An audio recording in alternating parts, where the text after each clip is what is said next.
అందరికీ నమస్కారం అండి. దేవి అనుగ్రహం ఛానల్కి స్వాగతం. ఆ దేవి యొక్క ఆశీస్సులు అందరిపై ఉండాలి అని చెప్పి మనస్ఫూర్తిగా కోరుకుంటూ, ఈరోజు వైశాఖ మాసపు శుక్రవారం. ఇంతటి పవిత్రమైనటువంటి రోజున పరమ పవిత్రమైనటువంటి శ్రీ మహాలక్ష్మి అమ్మవారి ఆవిర్భావం గురించి తెలుసుకుందాం. భూలోక వైకుంఠాన తిరుమల క్షేత్రంలో వెలిసినటువంటి శ్రీనివాసుని హృదయంలో నివసిస్తూ ఆ స్వామికి అత్యంత ప్రియురాలై అలరారుతూ పద్మాసనంలో వేంచేసి సుకుమారమైన చేతులతో పద్మాలను అలంకారంగా ధరిస్తూ భక్తులందరినీ అనుగ్రహిస్తున్నటువంటి శ్రీ మహాలక్ష్మికి ఇవే మా నమస్కారాలు. సంపూర్ణ విశ్వంలో సకల శుభాలను అనుగ్రహించేది, సర్వ ఐశ్వర్యాలను ప్రసాదించేది, సర్వభక్తుల కోర్కెలను తీర్చే అమృతామూర్తి శ్రీమన్నారాయణుల వారి ప్రియసఖి అయి శ్రీ మహాలక్ష్మి ఆ తల్లి ఉన్న చోట సర్వ సౌభాగ్యాలు నిలయమై ఉంటాయి. దేనికి కొరత ఉండదు. ఆ జగన్మాతను ఆరాధించే వారికి ఆ తల్లి సర్వ సౌభాగ్యాలను, సర్వ ఐశ్వర్యాలను, అద్భుతమైన తేజస్సును ప్రసాదిస్తుంది. ఆ తల్లిని త్రికరణ శుద్ధిగా కొలిచే వారికి జీవితం అంతా కూడా ఏ లోటు లేకుండా శుభప్రదంగా జరుగుతుంది. బ్రహ్మదేవుని మానసపుత్రులలో భృగు మహర్షి మొదటివాడు. ఆయన భార్య పేరు ఖ్యాతి. సకల విద్య పారంగుతుడైన భృగు మహర్షి ఒకసారి ఆదిపరాశక్తి అనుగ్రహానికి ఎంతో తపస్సు చేశాడు. ఎంతో కఠోరంగా తపస్సు చేస్తున్న భృగు మహర్షి దృఢ సంకల్పానికి మెచ్చి ఆ తల్లి ప్రత్యక్షమైంది. అప్పుడు ఆ మహర్షి ఆదిశక్తి అయిన ఆ తల్లిని అనేక విధాలా స్తుతించాడు. అందుకు జగన్మాత ఎంతో సంతోషించి ఏదైనా వరం కోరుకోమని ఆ మహర్షిని అనుగ్రహించింది. మహర్షి ఎంతో ఆనందపడి ఆ తల్లితో ఇలా అన్నాడు: తల్లి జగన్మాత, నీవు ముల్లోకాలను ఏలే శక్తి స్వరూపినివి. నీ అనుగ్రహం వల్లనే సమస్త జీవకోటి సుఖంగా జీవించగలుగుతున్నారు. మహాశక్తి స్వరూపునవైన నీవు నీ అంశతోనే పార్వతి, సరస్వతి, గాయత్రి అవతరించారు. నీలోని శక్తి స్వరూపమే పార్వతిగా, మహాశివుని అర్ధాంగిగా వెలుగొన్నది. ఇక సర్వ విద్యలకు అధినేతగా బ్రహ్మదేవుణ్ణి ప్రియసఖిగా భావిస్తున్నది. నీలోని సరస్వతి రూపమే కదా తల్లి. ఇక మూడవ దైవమైన వైభవ కలాగు శ్రీ మహాలక్ష్మి స్వరూపాన్ని నాకు కుమార్తెగా అనుగ్రహించు తల్లి అని అర్థించాడు. జగజ్జనని ఆ మహర్షిని అనుగ్రహించి ఆ విధంగానే జరుగుతుందని ఆశీర్వదించింది. భృగువు ఎంతో ఆనందపడి జగన్మాతను ఎన్నో విధాలా స్తుతించాడు. ఆ తర్వాత ఆ తల్లి అంతర్ధానమైంది. ఆ మహర్షికి వరమిచ్చినట్లుగా తన యందలి ఐశ్వర్య కలతో శ్రీ మహాలక్ష్మిగా అవతరించింది.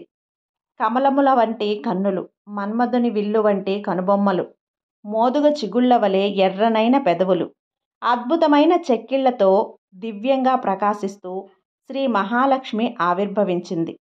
ఒకనాడు నారాయణుడు ఘోర తపస్సును ఆచరించాడు. ఆ తపస్సుకు భంగపరచడానికై ఇంద్రుడు అప్సరసలను పంపించాడు. వారు ఎన్నో రకాలుగా అభినయిస్తూ ఎంతో అందమైన భంగిమలతో నాట్యం చేస్తూ నారాయణుని తపస్సు భంగం చేయటానికి ప్రయత్నించారు.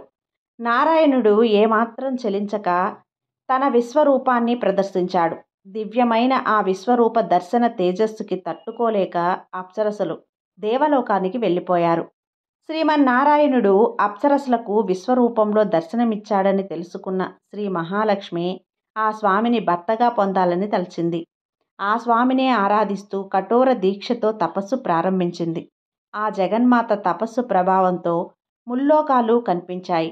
అప్పుడు శ్రీమన్నారాయణుడు ప్రత్యక్షమై శ్రీ మహాలక్ష్మిని వివాహమాడటానికి అంగీకరించాడు.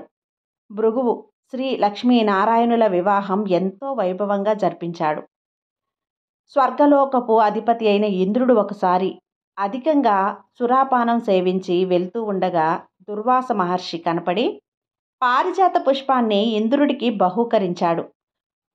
సురాపాన ప్రభావంతో ఉన్న దేవేంద్రుడు ఆ పారిజాత పుష్పాన్ని ఐరావతంపై ఉంచాడు. అక్కడితో ఆ దివ్య పుష్ప ప్రభావం చేత ఐరావతం ఎంతో దివ్యంగా నాట్యం చేస్తూ స్వర్గాన్ని విడిచి వెళ్ళిపోయింది. ఇది తెలుసుకున్న దుర్వాసుడు మహేంద్రుడు తనను అవమానించాడని తలచి అతడు సర్వసంపదలు కోల్పోతాడని శపించాడు. ఆ మహర్షి శాపంతో దేవేంద్రుడు సర్వ సౌభాగ్యాలను కోల్పోయాడు. ఇంద్రలోకం కళావిహీనమైపోయింది. అప్పుడు శ్రీ మహాలక్ష్మి దేవలోకం విడిచిపెట్టి సముద్ర గర్భంలో దాక్కున్నది. సర్వం పోగొట్టుకున్న మహేంద్రుడు తాను చేసిన తప్పులు తెలుసుకొని ఎంతో చింతిస్తూ శ్రీమన్నారాయణుల వారి వద్దకు వచ్చాడు. శ్రీమన్నారాయణుల వారిని ఇంద్రుడు ఈ విధంగా ప్రార్థించాడు. ఓ స్వామి, కరుణామయ, జగన్నాథ, జగద్రక్షక, నీకివే మా నమస్కారాలు. ఇంద్రలోకపు భోగభాగ్యాలను అనుభవిస్తూ అప్సరసల నాట్యాలతో సురాపానంతో ఒళ్ళు మరచి దూర్వాస మహర్షి ఆగ్రహానికి లోనైనాను. ఆ మహర్షి శాపంతో సర్వ సౌభాగ్యాలను కోల్పోయాను. ఇంద్రలోకం కళావిహీనంగా తయారైంది. దయచేసి నన్ను అనుగ్రహించండి. తిరిగి పూర్వ వైభవం వచ్చేలా కరుణించవలసింది. జనార్దన, ప్రభు, నాకు నీవే దిక్కు, అన్యదా శరణం నాస్తి, త్వమేవ శరణం మమ అని వేడుకున్నాడు. అప్పుడు దయాసాగరుడైన శ్రీమన్నారాయణుల వారు మహేంద్రుణ్ణి దీనస్థితిని చూసి అతడితో ఇలా అన్నాడు. ఓ ఇంద్ర, నీవు చింతింపవలదు. శ్రీ మహాలక్ష్మి ప్రస్తుతం సముద్ర గర్భంలో ఉన్నది. కొంతకాలం తర్వాత దేవదానవులు సముద్ర మదనంలో ఆమె నా చెంతకు రాగలదు. అప్పుడు నీ పూర్వ వైభవం తప్పక చేకూరుతుంది అని అన్నాడు. దేవేంద్రుడు శ్రీమన్నారాయణుల వారికి నమస్కరించి సెలవు తీసుకొని ఇంద్రలోకానికి వెళ్ళిపోయాడు. కొంతకాలానికి దేవదానవులు అమృతం కోసం సముద్రాన్ని చిలకటానికి సంకల్పించారు. వారందరూ కలిసి శ్రీమన్నారాయణుల వారి వద్దకు వచ్చి సముద్ర మదనంలో తమకు సహకరించవలసిందిగా అర్థించారు. శ్రీమన్నారాయణుల వారు వారితో సర్పరాజై వాసుకుని తోడుగా తీసుకుని మందర పర్వతంతో సముద్రాన్ని చిలకమని చెప్పాడు. దేవదానవులు ఆ విధంగానే చేసి సముద్ర మదనాన్ని ప్రారంభించారు. అప్పుడు సముద్రం నుండి దివ్య తేజస్సుతో ప్రకాశిస్తూ కామధేనువు ఉద్భవించింది. కామదేవును వశిష్ఠ మహర్షుల వారు స్వీకరించారు. అటు తర్వాత సముద్రం నుండి దివ్యాశ్వం అవతరించింది. దానిని బలిచక్రవర్తి స్వీకరించాడు. దేవదానవులిద్దరూ కూడా ఇంకా తీవ్రంగా సముద్రాన్ని మదించగా అందు నుండి ఐరావతం, కల్పవృక్షం, పారిజాతం ఉద్భవించాయి. వాటిని మహేంద్రుడు తీసుకున్నాడు. అటు తర్వాత ఒక్కసారిగా వాతావరణం అంతా కూడా చల్లగా మారిపోయింది. సుగంధ పరిమళాలతో గాలి చల్లగా వీస్తుంది. దేవకన్యలందరూ అద్భుతంగా గానం చేయసాగారు. ఆ శుభ సమయంలో సముద్ర గర్భం నుండి దివ్య తేజస్సుతో వెలిగిపోతూ శ్రీ మహాలక్ష్మి ఆవిర్భవించింది. ఆమె సౌందర్యానికి దేవదానవులందరూ ఆశ్చర్యపోయారు. ఎవరి నోట మాట రాలేదు. అప్పుడు క్షీర సముద్ర రాజతనయ శ్రీ మహావిష్ణువును సమీపించి స్వామివారి మెడలో పూలమాల వేసింది. శ్రీమన్నారాయణుల వారు శ్రీ మహాలక్ష్మిని అర్ధాంగిగా స్వీకరించారు. బ్రహ్మాది దేవతలందరూ కూడా ఎంతో సంతోషించారు. ఆకాశం నుండి పూల వర్షం కురిసింది. శ్రీ లక్ష్మీనారాయణులను దర్శించిన వారందరి భాగ్యం ఏమని చెప్పుదును? సర్వజీవుల హృదయాంతరాలలో అంతర్యామి స్వరూపంలో ఉంటూ సర్వజీవుల శుభమును సుఖమును చూసే నారాయణుడు సర్వజీవకోటిని ఆప్యాయంగా అనురాగంతో అనుగ్రహించే జగన్మాత శ్రీ మహాలక్ష్మిల దర్శన భాగ్యంతో అందరూ ఎంతో సంతోషించారు. ఈ విధంగా శ్రీ మహాలక్ష్మి అమ్మవారి ఆవిర్భావం జరిగింది. పూర్వకాలంలో అవంతి నగరంలో ధర్మయ్య, శ్యామల అనే దంపతులు ఉండేవారు. ధర్మయ్య వడ్రంగి పని చేసుకుంటూ జీవితం కాలం గడిపేవాడు. ఆ దంపతులకు 3 కుమార్తెలు. ఒక సంవత్సరం కరువు కాటకాలు వచ్చి ధర్మయ్యకు పని దొరకక ఇల్లు గడవడానికే చాలా కష్టపడ్డాడు. ఆ తర్వాత సంవత్సరం కూడా కరువుతో దేశమంతా అల్లాడిపోయింది.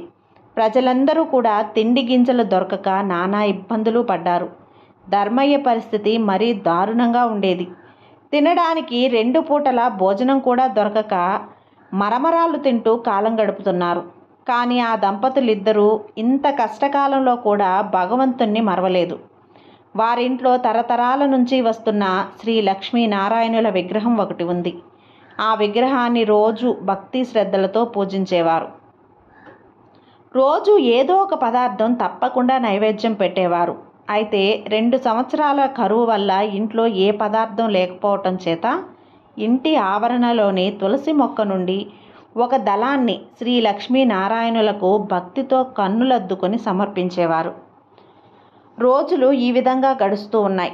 ఒకరోజు రాత్రి 10 గంటల సమయంలో తలుపు తట్టిన శబ్దమైంది. ఈ వేళలో ఎవరు వచ్చుంటారా అని ఆలోచిస్తూ తలుపు తీసిన ధర్మయ్య దంపతులకు మధ్య వయసురాలైన ఒక ముత్తైదువు కనిపించింది. ఆమెలో ఏదో దివ్య తేజస్సు గోచరిస్తుంది. ఇంత రాత్రివేళ ఇలా ఒంటరిగా వచ్చిన ఈమె ఎవరై ఉంటుందా అని చూస్తూ ఉండగా ఆమె వీరితో ఇలా అన్నది. నాయనా, నేను పొరుగురు నుండి మా ఊరు వెళ్తూ దారి తప్పి ఇటుగా వచ్చాను. రాత్రి కావటంతో దోవ మరిచిపోయి తెలియటం లేదు. ఈ రాత్రి మీ ఇంటనే విశ్రమించి తిరిగి ఉదయాన్నే వెళ్ళిపోతాను అన్నది. అప్పుడు ఆ దంపతులిద్దరూ ఆమెను లోపలికి రమ్మని ఆహ్వానించారు. అతిథి భగవంతుడితో సమానం అంటారు కదా, కానీ మాకివ్వడానికి ఇంట్లో ఏమీ కనిపించడం లేదు. కాసిని మంచినీళ్లు మాత్రమే ఇచ్చారు. ఇంట్లో పడుకోవడానికి ఒక చాప మాత్రమే ఉంది. ఆ చాపనే ఆమెకి ఇచ్చారు. ఆ రాత్రి ఆమె ఆ చాపపైనే నిద్రించింది. తెల్లవారగానే లేచి తిరిగి వెళ్ళడానికి సిద్ధమైంది. అప్పుడు ఆ దంపతులు ఆమెతో ఇలా అన్నారు. తల్లి, నీవు దివ్య తేజస్సుతో సాక్షాత్తు జగన్మాత శ్రీ మహాలక్ష్మిలా ఉన్నావు.